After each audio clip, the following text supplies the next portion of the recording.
आज हमारे माताजी महाराज साहब का स्वर्गवास हुए 30 साल पूरे हुए हैं। 54 साल में उन्होंने दीक्षा ली, 29 साल तक दीक्षा पाली और आज गए को 30 साल हो गए हैं उनको। भगवानों, एक ऐसी लड़की इस धरती पे आई थी कि बचपन से ही उसके हिम्मत भरी हुई थी, बचपन से ही उनके पास हिम्मत थी, निडरता थी, निर्भयता थी। छोटे थे, ननिहाल में गए हुए थे और बाहर कुआं था, तो रात 7-8 साल के होंगे वो, तो कुएं में जाकर पैर छोड़ के बैठ गए, नमो हरियंताणं नमो सिद्धाणं करने लग गए।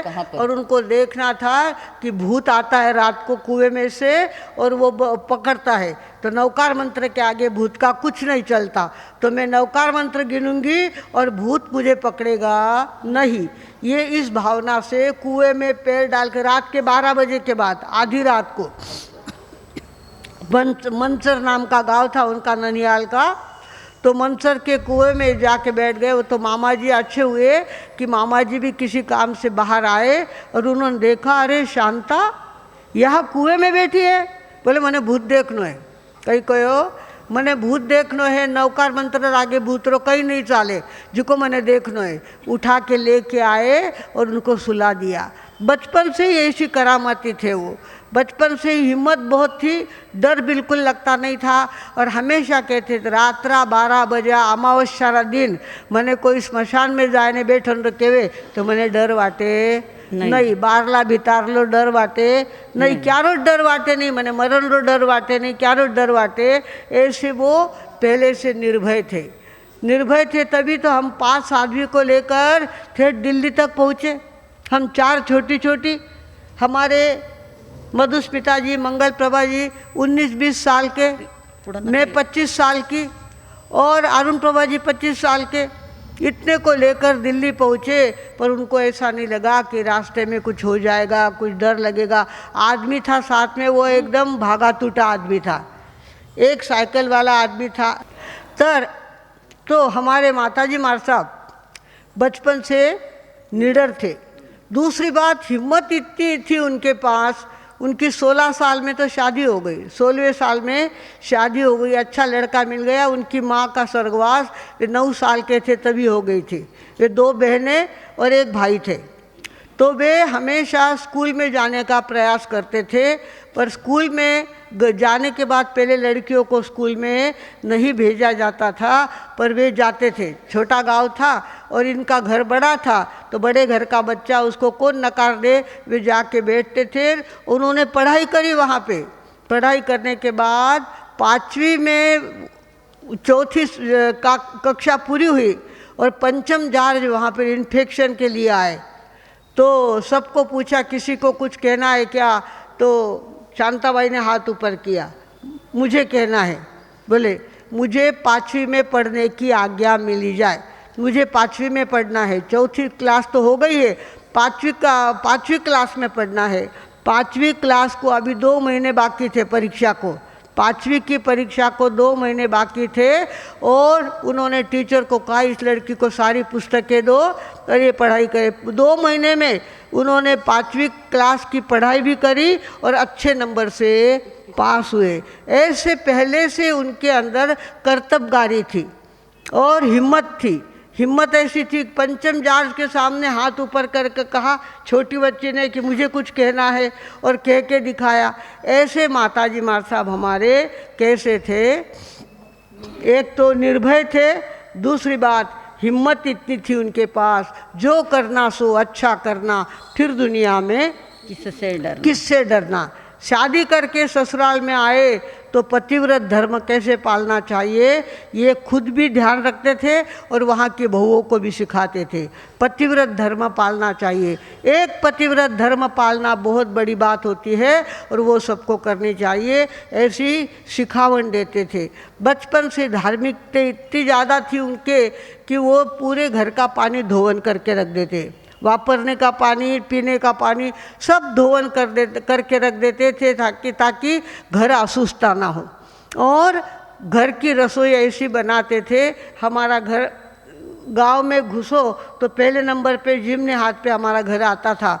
तो महाराज साहब को विनंती करते, पधारो महाराज साहब, वही पात्रे खोलने लगाते थे। महाराज साहब इतो लंबो विहार करने आयाड़ा है, अन्याना पात्रा खाली है। फटाफट सारा उनके पात्रे में पूरे चावल बहरा देते थे, पूरी दाल बहरा देते थे और इतना सारा घी डाल देते थे। हमारे पिताजी उनकी मजाक उड़ाते थे, मर मर ने मैं कमाऊँ, थारी माँ घिलोड़िया ऊंधी करे, के थारी माँ घिलोड़िया ऊंधी करे। इस तरह से वो धार्मिक थे। साधु संतों की सेवा करना, साधु संतों के प्रति अपनी भावना, अपनी भक्ति व्यक्त करना, ये उनका कर्तव्य था। और साधु संतों में बहुत नाम था, शांताबाई शांताबाई सारे लोग जानते थे। ऐसे करते उन्होंने व्याख्यान, हमारा गांव जो था आगरा रोड पे गांव था, तो वहाँ मंदिर वाले बहुत महाराज साहब आते, थानक वाले बहुत महाराज साहब आते। तो व्याख्यान सुन सुन के उनके दिमाग में आया कि ज़िंदगी में दीक्षा तो लेनी चाहिए, दीक्षा लेनी चाहिए। मैं 4 साल की थी तब से मुझे कहा, बेटा संसार में कहीं नहीं भला कि ब्याह करने नुकसान हुए, फायदो नहीं हुए, ब्याह नहीं करनो, शानी छोरिया ब्याह नहीं करे, चोखी छोरिया ब्याह नहीं करे। ऐसे बचपन से हमारे मैं और अरुण प्रभा जी महाराज साहब नाक में तार डाल के आ गए थे। बाजार था पिंपल गाँव का, डाल के आ गए थे। किने पूछने नाक तो छाने आए थे, पाछी वे तारा काढ़ो। उसी दिन तार काटने को लगाई और हमारे नाक में कहीं भी छेद नहीं रहा। भगवानों, बचपन से वो इस तरह से संस्कार देते थे। बड़े बड़े घर के 3 लड़कों के लिए मेरी मांग आई थी। बड़े घर के लासल गांव के बरमेचा, निफाड़ के बिनायकिया, पिंपल गांव के बुरड़, सब मुँह से मांगते थे, थानी छोरी माने दो। तो काका जी बोलते थे, भाई साहब ने तो बिना मांगया, बिना देखा मुंडा मांगे के लोग। तो मेरी माता जी महाराज साहब ने सिखा दिया, देख थारा काका जी कठे थने बांध देला, तो आपला ने क्यों नो काका जी ने कह दे जे मारी सगाई मती करो, कहीं क्यों नो काका जी ने क्यों नो मारी सगाई मती करो। इस तरह से मुझे सिखा के रखा था। और मैंने काका जी को बोल दिया, काका जी मारी सगाई नहीं करनी, नहीं सगाई करनी तो मैं 5 बेटा पढ़नाड़ी है, मैंने कहीं हाउस नहीं ब्याह करन रही, पण तू कही तो थने डॉक्टर इंजीनियर व्यापारी जिसो कही जिसो छोरो में उबो कर सको, इतनी थारा बाप में हिम्मत है। इस तरह से वो बोलते थे। भगवानों, इस तरह से मुझे तैयार किया माताजी महाराज साहब ने। और काका जी ने, हमारे पिताजी कहते थे, जब फेरे खाए तब तुम्हें सफ़ेद कपड़े पहनाऊंगा, ऐसा मैंने कोई वचन दिया हुआ है नहीं। आठीरो सूरज आठी ने उग जावे वो बानियो थाने दीक्षा देवे नहीं। इस तरह से बोलते थे, चाहे कुछ भी हो जाए तुम्हें तो मैं दीक्षा दूंगा नहीं। और इस तरह से माताजी महाराज साहब, लड़ाई झगड़ा तो करना नहीं। कभी हमने माताजी और पिताजी को लड़ते देखा नहीं। हमारे पिताजी माताजी का पल्ला इतना ही हमने देखा, कभी ऐसे आधे माथे पे पल्ला काका जी के सामने देखा नहीं। मर्यादा इतनी पालते थे वो कि पूछो मत। और बड़े शब्द, ऊंचे शब्द बोलना ये तो उनका काम ही नहीं था। जो भी हो जाए तो सुन लेते थे, तो जवाब नहीं देते थे। ऐसे करते उनके दिमाग में दीक्षा की भर गई। बचपन से ही दीक्षा की भावना थी। 9 साल के थे तब से चंद्र कौर जी महाराज साहब, सुमति कौर जी महाराज साहब के दादी गुरनी जी, वो उनके गांव में आए थे और तब से उनको धर्म की बहुत लगन लगी थी। सामायिक करना आदि आदि सारा धर्म ध्यान वो करते थे। और ऐसे करते दीक्षा की बात जब उनके सामने आई तो काका जी ने कहा, मैं तो दीक्षा दूंगा नहीं। अब इस तरह से हो गया कि क्या करें, दीक्षा तो लेना है, झगड़ा तो करना नहीं और घर तो छोड़ना है। अब इस तरह से उन्होंने क्या किया, एक बार वहाँ के कोई किसी ने उनको सलाह दी, अगर दीक्षा लेना है तो घर छोड़ना पड़ेगा, पहले ही घर छोड़ना होगा। तो अब नासिक के अंदर गोठी जी थे, खादी पहनते थे, बहुत धार्मिक थे, इतना बड़ा बेटका था उनका। और उनके पास गए माताजी महाराज साहब, मैंने घर छोड़ना है पर किसो कोई घर छोड़ूं।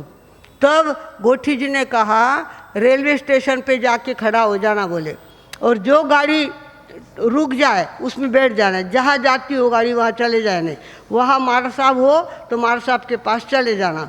उन्होंने कहा। और रात के समय, घर दिन को तो निकल नहीं सकते, पिताजी का कड़ा पहरा, और दिन में उनकी उनके सामने कौन हिम्मत करे। रात के 12 बजे, रात का 12 बजे के बाद पिताजी को पक्की नींद आ गई थी। उस समय प्रज्ञा जी के पिताजी छोटे थे, 9-10 साल के, और उन्होंने कहा देखो जुकार मारा मथे जीव आसल वे मने सहायता करीला। सबने, हम सब जाग रहे थे, हमारे पिताजी भैया ऊपर सो गए थे डर के मारे, भाई जावन रुके हुए है ना पे कहीं करा, तो वो तो जाके सो गया। मैं उसके पास गई, भाऊ अरे भाई जायरी है, उन्होंने कहने पैसा कट, किल्ली फेंक दी मेरे पास, उन गल्ला में जितना पैसा ले ले सकरात के तू, और मैं नीचे नहीं आऊँ के। उसने कहा मैं नीचे नहीं आता, काका जी का स्वभाव बहुत कड़क था, मैं नीचे नहीं आऊँगा, पर तुम किल्ली ले लो। तो मैं, अब काका जी घोर रहे थे, नींद आ रही थी उनको, डबल गादी पे सोते थे वो, तो सोए हुए थे, और मैंने धीरे से चाबी दो कुलूप खोलने के बाद दुकान में अंदर जाया जाता था। पहली किल्ली खोली, कई आवाज़ आ गई, काका जी उठ गए तो गए काम से। तो इस तरह से 2 चाबियाँ खोल करके अंदर गई। गले में इतने सारे पैसे थे, नोटें थी, और वो सारी मैंने क्या करी, अपने फ्रॉक में भर ली, अपने फ्रॉक में भरी, और वापस तावाला लगा दिया। माताजी मार साहब के पास जा कर के रुमाल में बांध करके सारे कपड़े पैसे उनको दे दिए। हमारी भाभी ने अपने गले का 3 पदरी हार था, उनके पियर से आया हुआ, भाई वो हार थे लेन जाओ, थाने अड़चन पड़े तो थे रो उपयोग कर जो, हमारा पीर रो हार है, कोई पूछन वालों है नहीं, तो थे हार रो उपयोग। उन्होंने अपना हार दिया, और रात को 12 बजे अंधेरे में काली पीली लेके आए इसके प्रज्ञा के पिताजी, और उसमें जब बैठे तो ड्राइवर कहने लगे जर काकाला माहीत पडलं ना मला जोडूनच काढतील म्हणे ते। इस तरह से डर था उनका।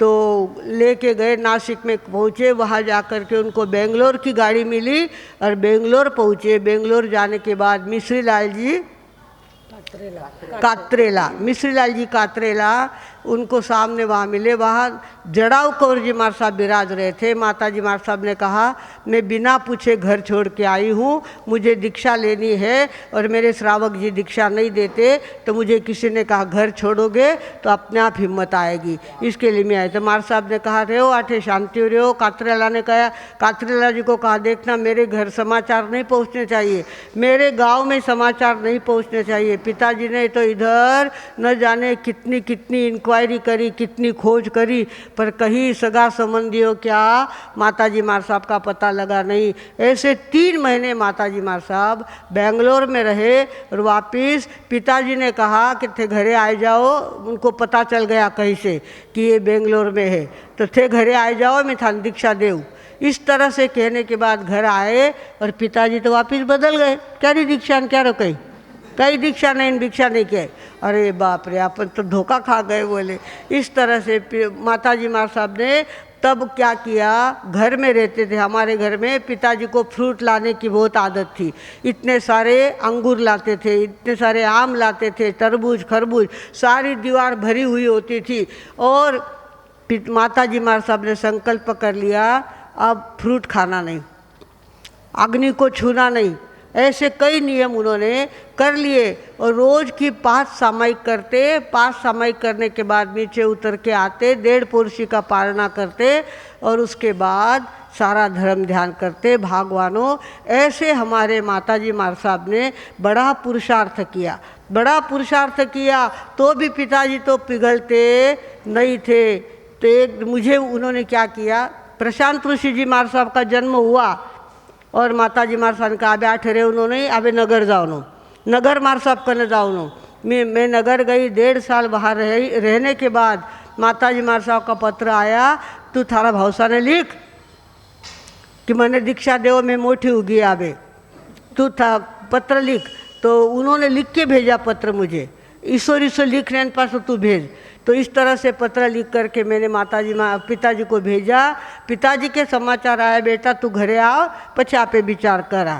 तो मैं वहाँ गई तो मेरी परीक्षा लेते थे। मैं आरसे में कितना कांच में कितना मुंह देखती हूँ, अपने बाल कितने संवारती हूँ, मेरा ध्यान नखरे में कितना है, ये सारा पिताजी ने अभ्यास किया।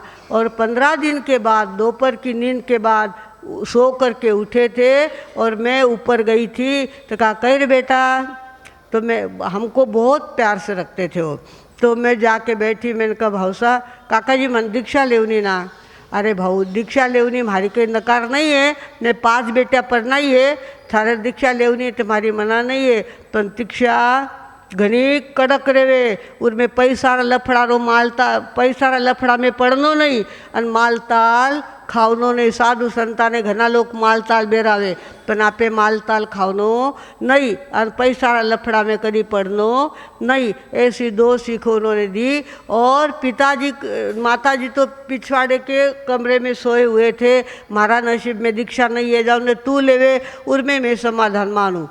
और माताजी मैंने पिताजी से सारी बातें कही, मैंने कह के देख बेटा ब्यावरी बरी बार नहीं तो मने आवे, पण दीक्षारी योगान पात्रा रो कई मने जमे नहीं। तू नगर में जाए ने थारा मुठ्ठा जी ने कहीजे और चोखा पात्रा चोखा कपड़ा थाना ओघा सगो मंगाए लेजे। तो मैंने पिताजी को कहा काका जी 1 जोड़ी मंगाऊ कि 2, कि मारी बेटी लुच्ची माँ चाहिए साथे के वे कहीं कहो माँ चाहिए साथे जाओ नहीं तो इनके सब पचकान थे उनके, बोले मारो ही कई स्वार्थ है, ऐसा उतना उम्र में दीक्षा ले ला और दीक्षा इतनी कड़क रेवे, घर में आराम है केवे, उठे जाए तो त्रास पड़ी जीरा से मैं नहीं क्यों केवे, पण अब तू केवे मारी 18 वर्ष की छोरी 58 वर्षारी कदी हुई, मेरे 18 साल की लड़की 58 साल की कब होगी? अगर माँ साथ रहेगी तो मुझे चिंता नहीं रहेगी। इसके लिए चाहो दोनों को दीक्षा। इस तरह से भगवानों हमको दीक्षा की आज्ञा मिली। दीक्षा लेने के बाद हमारे घर में कभी दगू नाम का नौकर था और गंगूबाई नाम की बाई थी, घर में सारा काम वो करते थे। और अब यहाँ आने के बाद दीक्षा लेने के बाद माताजी हमारे साथ 3 बार गोचरी जाते थे।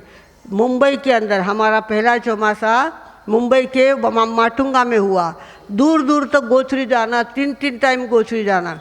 और पानी के पात्रे 2 पात्रे, एक छोटा नीचर एक बड़ा पात्रा, ऐसे पानी की पात्रे की जोड़ी। हमको तो पंडित जी आते थे पढ़ाने के लिए, हमारे ग्रुप में पढ़ाई का बहुत था। पंडित जी सवेरे 6 बजे आ जाते थे, तो माताजी हमारे साथ 11 चक्कर पानी के लाते थे, 11 खेप पानी लाते थे। पर आप कहो तो मुंह से चकार शब्द निकालते नहीं थे, इतना तो काम उन्होंने किया। दूसरी तरफ स्वाध्याय इतनी करते थे, तीसरी तरफ विवेक इतना रखते थे कि पूछो मत। हर बात का विवेक, हर बात का विवेक, कर्मबंध नहीं होना चाहिए, हर बात में ध्यान रखना, ये उनका परम कर्तव्य था। भगवानों ऐसे करते करते उनको दीक्षा लेने को 62 में दीक्षा हुई, 72 में हम दिल्ली गए। दिल्ली गए तो वहाँ कोल्हापुर रोड पे एक थानक है, उस थानक में हमारा चौमासा था। तो कोल्हापुर रोड से जैन भवन हमको जाना था, 4 किलोमीटर था वो। जैन भवन में जाना था। जैन भवन जाते समय बीच में मोतिया खान नाम का गांव आता था, मोतिया खान। तो मोतिया खान तब धूप बहुत पड़ गई थी, हमको निकलने में देर हो गई, तो धूप बहुत हो गई थी। और ऐसे में हम मोतिया खान से जा रहे थे और मेरे पैरों में स्पीड बहुत थी, तो मैं आगे निकल गई, माताजी हमारे साथ पीछे रह गए। पीछे मुड़ के देखा तो माताजी हमारे साथ 1 फरलांग पीछे रह गए। मैं वहाँ रुक गई और वापस उल्टी चल के गई तो देखा माताजी हमारे सब ऐसे रो रहे हैं जैसे कोई मर गया हो, ऐसे रो रहे। भाई हमारे साथ क्यों रोते, कई चूक होगी मारा तो इतना क्यों रो?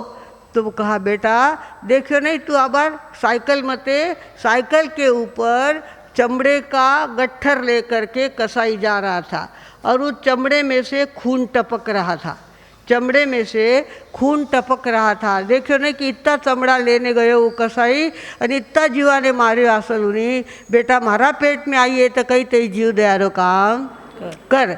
अब मेरे तो मुंह से माखी भी नहीं उड़े, मुझे कुछ भी नहीं आता था।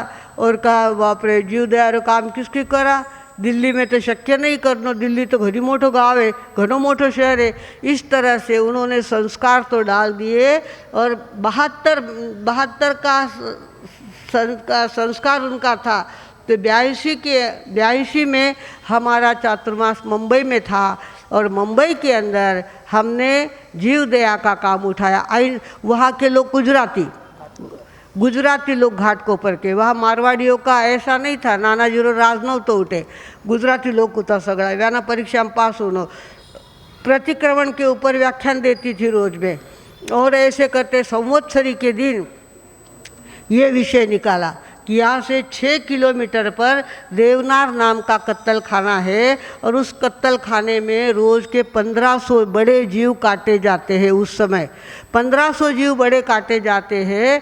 तो अपना कोई कर्तव्य है कि नहीं? हम तो कहते हैं मरते जीव को नौकार सुनाना हमारा धर्म है, तो उन जीवों को नौकार सुनाना क्या हमारा कर्तव्य नहीं है? हम कत्तल खाने पे जा कर के नौकार मंत्र का जाप नहीं कर सकते, हम वहाँ नौकार उनको नहीं सुना सकते। वो बम्बई के लोग इतने हम पर राजी थे बहुत ज़्यादा, 2 महीने के हमारे व्याख्यान हो गए थे, उनको ये पता ही नहीं चला कि ये मारवाड़ी है। संवत्सरी के बाद उन्होंने पूछा क्या आप मारवाड़ी हो? मैं गुजराती में व्याख्यान देती थी वहाँ पे। तो माताजी मार साहब कहीं चले देवनार, तो देवनार वहाँ क्या हो गया, मैंने विषय निकाला संवत्सरी के दिन विषय निकाला। लोगों ने फटाफट मेरी तरफ से बस रहेगी, जितने बस में लोग बैठेंगे उसका सारा जवाबदारी मेरी है। किसी ने कहा वहाँ की ये व्यवस्था मेरी, वहाँ की ये व्यवस्था मेरी, किसी का नाश्ता, किसी की बस, किसी का कुछ, इस तरह से। और वापस जो नौकार की जाप करने के लिए वहाँ जाएंगे, वहाँ प्रभावना बांटने वाले भी हमको मिल गए, वहाँ प्रभावना बांटेंगे हम। इस तरह से हम पहली बार गए तो वहाँ 2000 लोग हमारे साथ थे कि तब से मुझे शुगर लगी, शुगर तब से लगी मुझे। और मुझे ऐसा लगता था कि अगर मान लो अपन जीव दया का काम करें, जुलूस निकाले और किसी ने अगर एक मांस का गोला हमारे जुलूस पे फेंक दिया और दंगा उछल गया तो क्या करेंगे? दंगे से बहुत डर लगता अपने को, दंगा उछल गया तो क्या करेंगे? तो मैंने गुरुदेव को समाचार दिए, देवा खूप मनात येतं की जीव वाचवायचे, गायीसाठी काहीतरी करायचं असं वाटतं, पण भीती वाटते, दंगा उसळला मुंबईमध्ये तर काय होईल? देवांचं समाचार आले तिकडून, काहीही होणार नाही, काम चांगलं आहे, करण्यासाठी सारखं आहे, करा आणि काही होणार नहीं।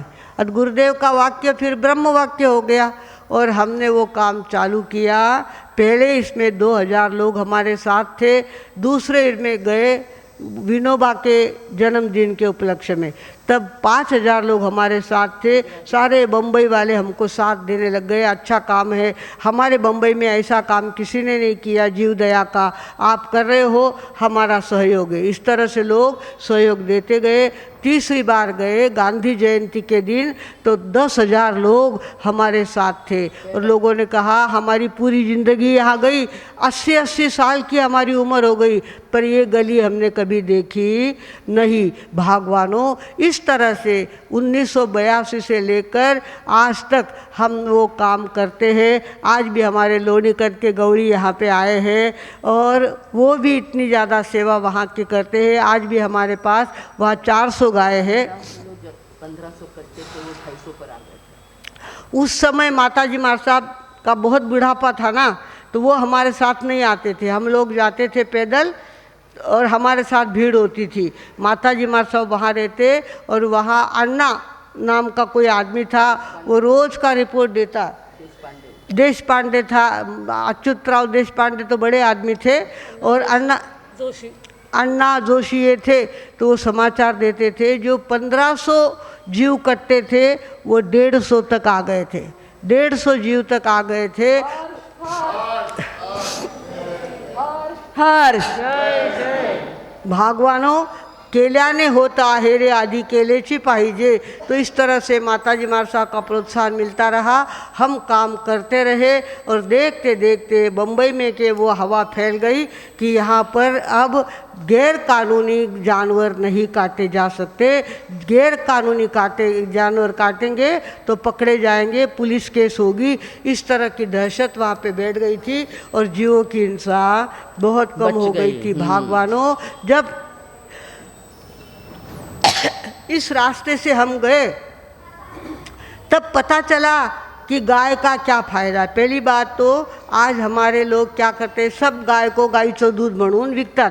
सगळ्या गायींच्या दुधाला दूध नाही म्हणत। वास्तविक पाहता जर्सी होस्टन जी गाय असते तिला खांदा नसतो, उसको खांदा नहीं होता है।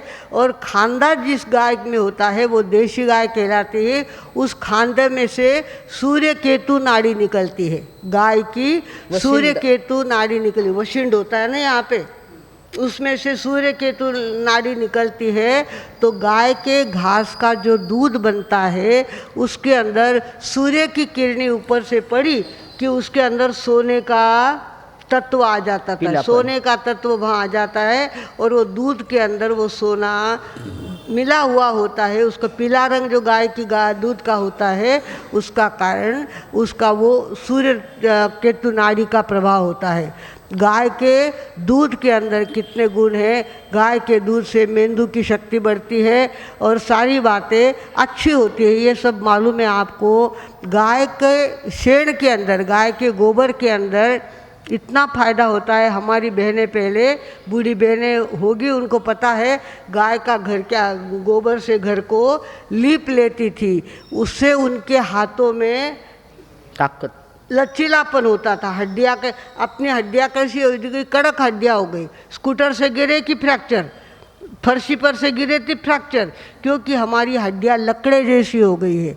और गाय के गोबर में जब हाथ फिरता है तो हमारी हड्डियाँ लचीली रहती है। गाय के गोबर में बहुत शक्ति होती है। गाय का गोबर सोना होता है। भगवानों, अगर किसी के पेट में जहर गया है और उसको गाय के गोबर में पानी डाल के और छान के पिला दिया जाए, उल्टी हो जाए तो सारा जहर निकल जाता है। और गाय के गोबर के कारण से डिलीवरी नॉर्मल होती है, सीजर नहीं करना पड़ता। इसका प्रैक्टिकल हमने देखा है। लोगों को कहते तो रहते ही हम, सिन्नर के अंदर एक सौभाग्यवती डिलीवरी के लिए गई और वहाँ दूसरी भी बाई आके बैठी थी। तो सासू ने कहा, हमारे साहब कहते हैं ना गाय के गोबर का, तो गाय का गोबर मैं लेके आई हूँ, उसका पानी तू पी लेना ताकि तुम्हारा सीजर नहीं करना पड़ेगा।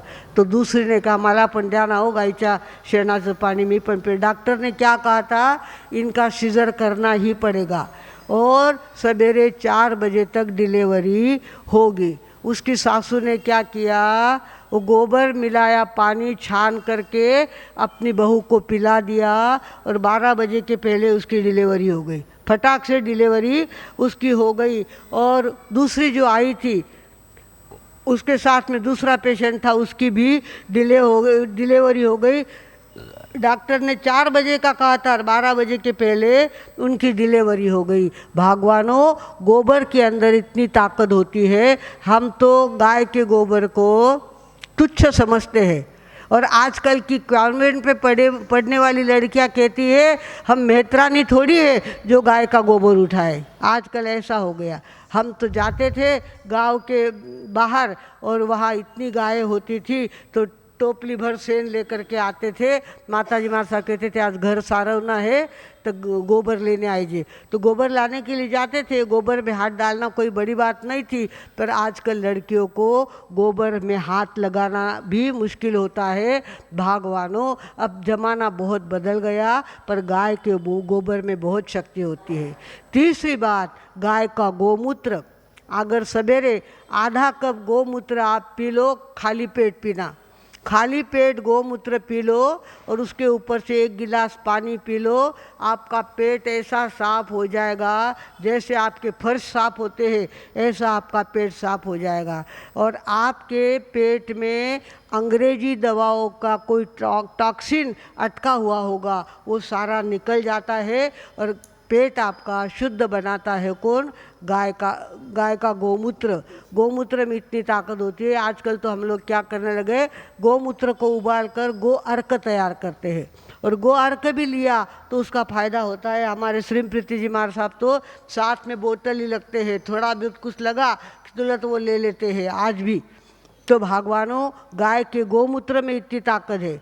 तीसरी बात, गाय के पैरों के खुर में इतनी ताकत है, गाय जहाँ खड़ी रहती है वहाँ आजू बाजू का पानी होगा, वो पानी सब गाय के खुर के नीचे आ जाता है। इसका अनुभव हमने देखा जब लोनीकंद की गौशाला हमने चालू करी थी, तो वहाँ के ट्रस्टियों ने आके कहा, महाराज साहब अब पानी लाना हो यहाँ पे पाइपलाइन से तो 30 लाख का खर्चा है, 30 लाख का खर्चा है। हमने कहा हमारी 36 गायें बची हुई थी, हम वाड़वेकर में चौमासा था हमारा, और तब 36 ट्रकें कत्तल खाने में जाने वाली गायों को मिलिंद एक बोतलें उस दिन आपने दिए ना उनको 365 रुपये, वो आए थे और उन्होंने 36 गाय लाई थी। बछड़े थे, गाय का दूध पीने वाले बछड़े, उनको बोतल से दूध पिलाया, उनको बड़ा किया, बड़े बड़े वे जानवर बने। और उस समय हमारे गौशाला के अंदर हमने प्रयोग किया, हमारी गाय जहाँ खड़ी रहती है, हमने सुना है, हमने पढ़ा है, तो गाय जहाँ खड़ी होती है वहाँ अगर वो लिया बोर लिया तो पानी लगता है।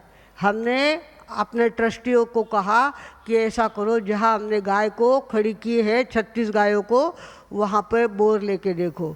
उन्होंने बोर लिया, वहाँ पानी लगा, रोज़ का 90,000 लीटर पानी निकाल सकते हैं, इतना पानी वहाँ पे लग गया। भगवानों, ये हमारे अनुभव की बात है।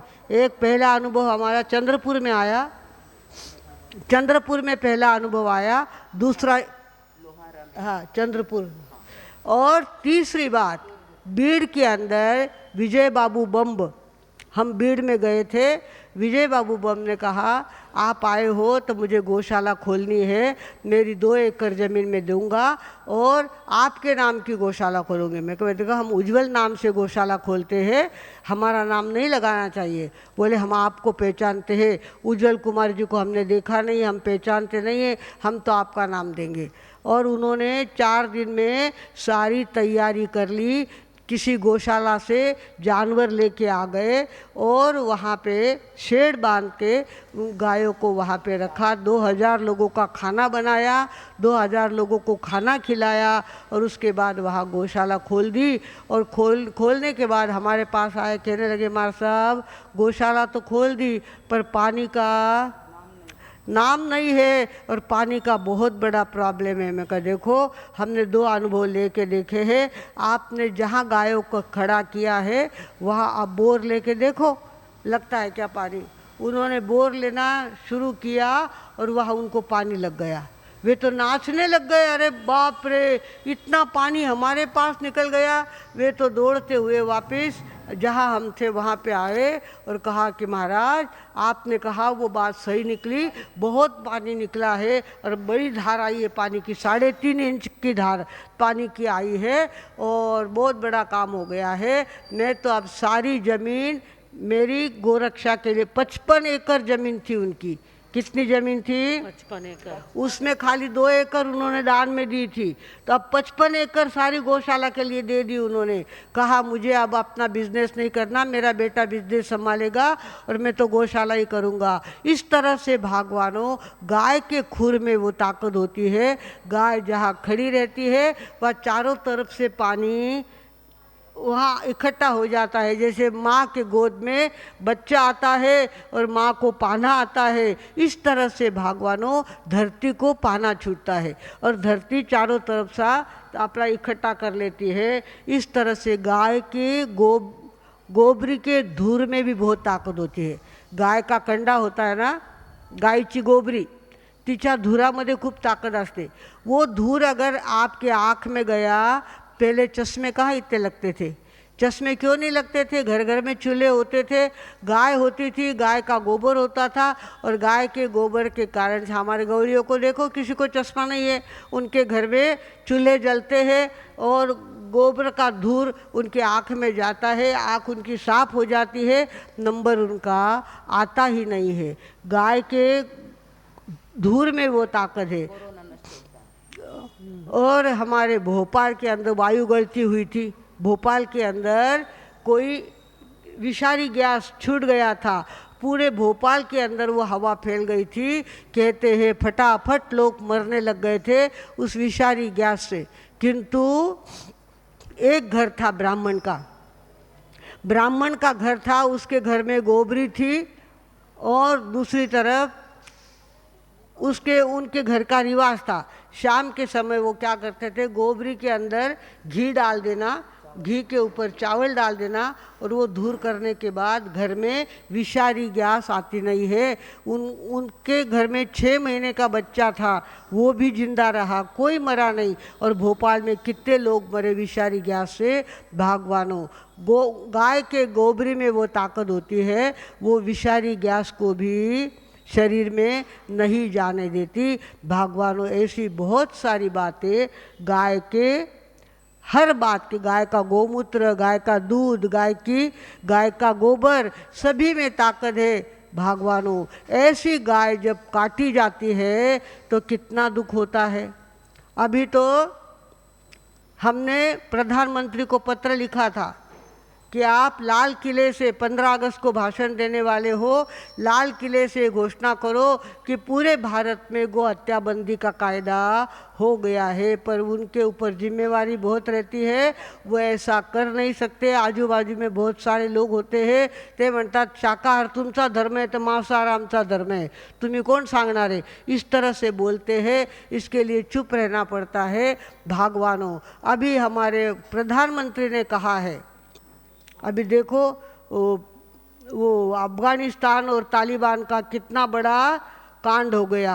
तालिबानी लोगों ने सत्ता हाथ में ले लिया अफ़गानिस्तान की, और बेचारे लोगों को अफ़गान छोड़ करके भागना पड़ा. वहाँ का प्रधानमंत्री भी जाके छुप गया कहीं और वहाँ नहीं रहा. इस तरह से हमारे प्रधानमंत्री ने कहा है, हो सकता है कि कल हमारे यहाँ पर भी चीन कब्जा कर ले.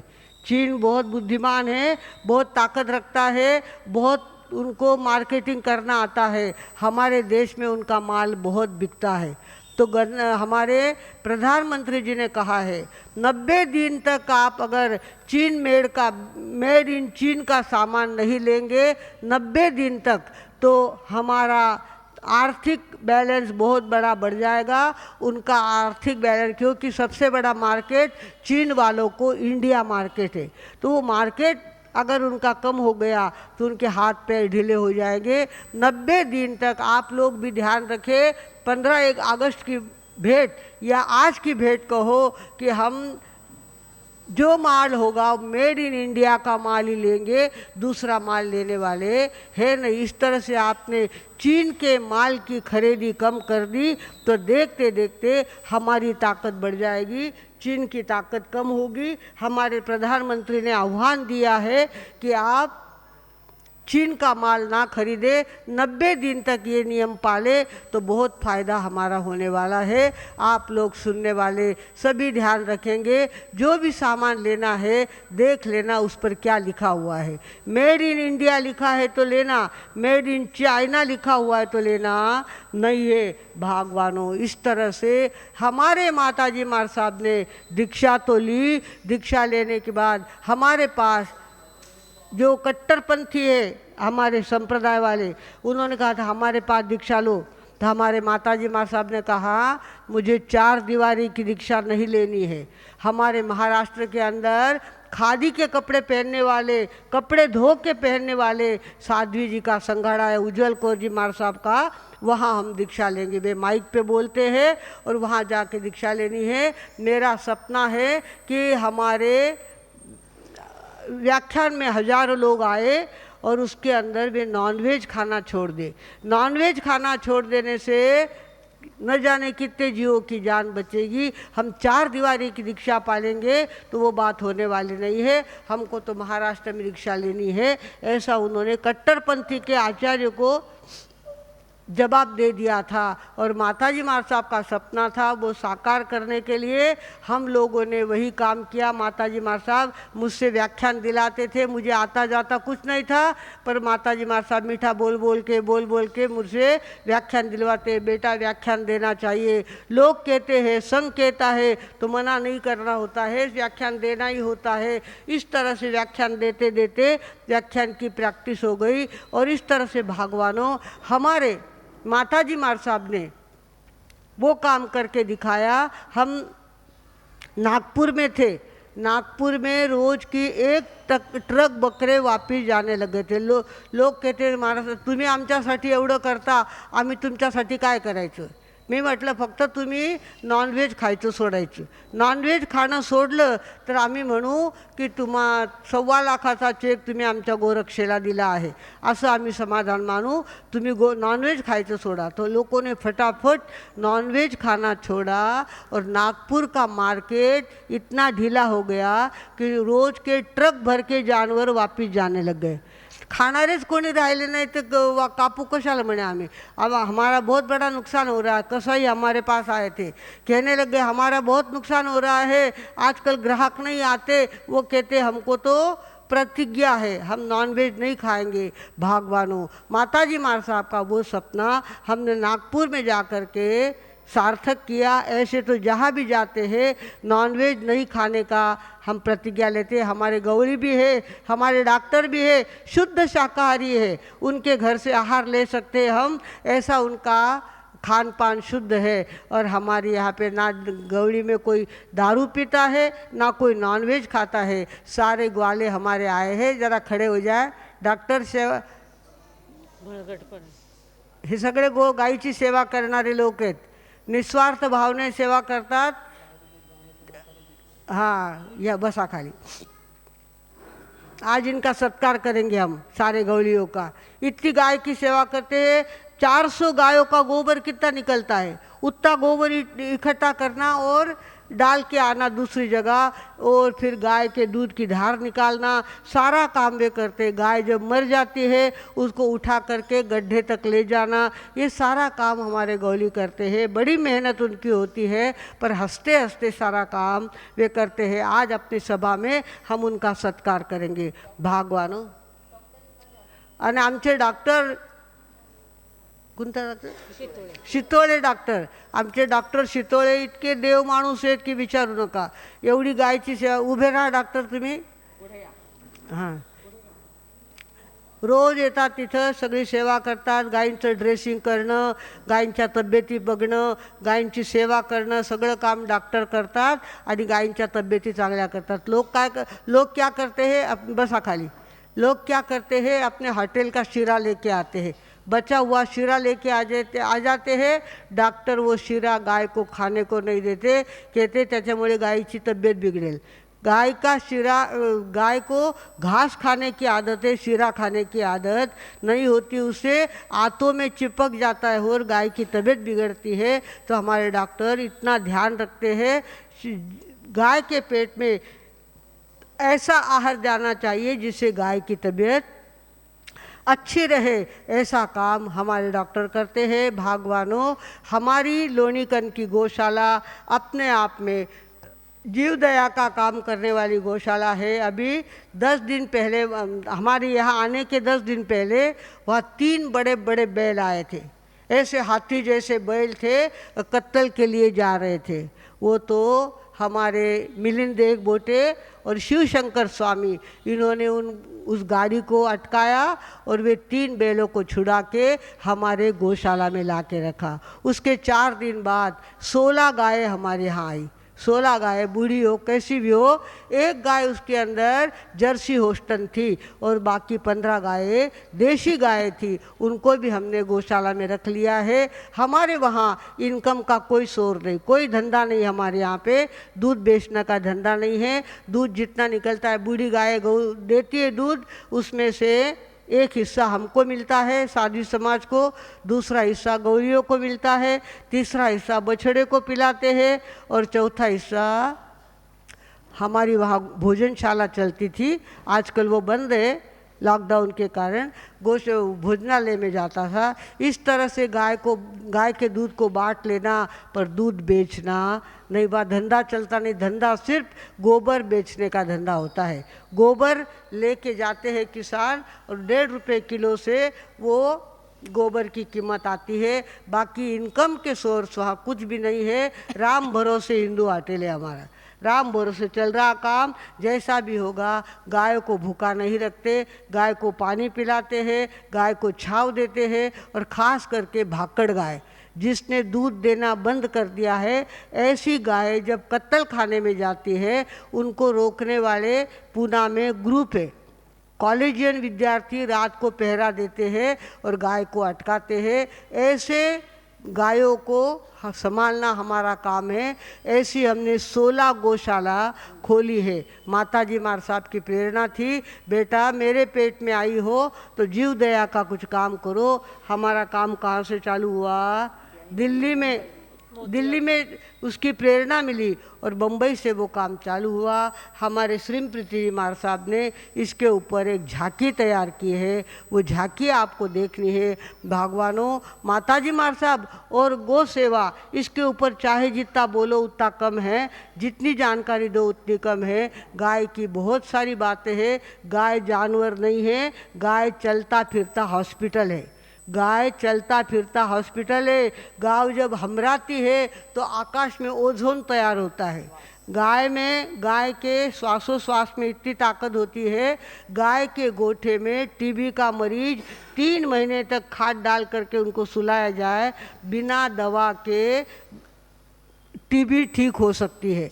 इस तरह से गाय चलता फिरता हॉस्पिटल है। गाय की बहुत सारी बातें हैं। उसका सींग है, वो एंटीना का काम करता है, सूरज की किरणों को खींचता है और अपने सूर्य केतु नाड़ी में से दूध तक उस तत्व को पहुंचाता है। ऐसी बहुत सारी बातें हैं, पर गाय का डिवैल्यूएशन हमने करके रखा है। आजकल गाय की कोई कीमत नहीं है। इतने बड़े जानवर को काटने वाले ऐसे लोग हमारे देश में हैं जो मुसलमानों के हाथ के नीचे काम करते हैं, पैसे के लिए ये काम करते हैं। भगवानों, हमें कुछ भी हो, गो हत्या बंदी का कायदा हमारे देश में हो, ऐसी प्रार्थना जरूर करनी चाहिए। और हमारे प्रधानमंत्री इतने अच्छे आए हैं, उनके अंदर हिम्मत आवे, उनके अंदर ताकत आवे और वो गो हत्या बंदी का कायदा जल्दी से जल्दी करे, ऐसी भगवान के चरणों में हम प्रार्थना करते हैं। अब आगे का कार्यक्रम काफ़ी है, इसके लिए मैं यहीं पर अपने शब्दों को विराम देती हूँ। ओम शांति।